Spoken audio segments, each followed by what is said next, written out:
Guys मैं अभी पहले स्क्रीन कैप्चर करने आया था और मुझे एक देखी इधर वैग 9। ये कौन सी वैग 9 है?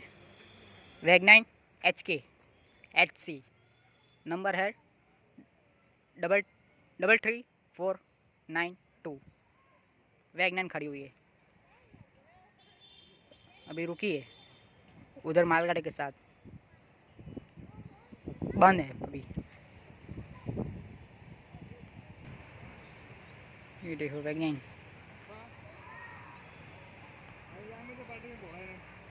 देखा वैग 9 खड़ी हुई है।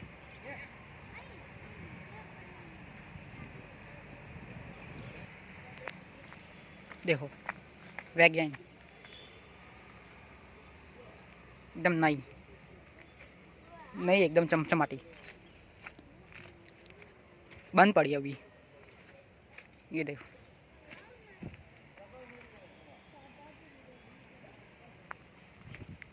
ये मालगाड़ी के साथ एचएट है।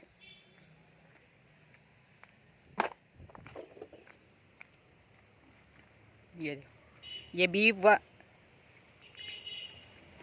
CAB 2 केबिन 1, सॉरी केबिन 2, और उधर केबिन 1 और ये 2 है।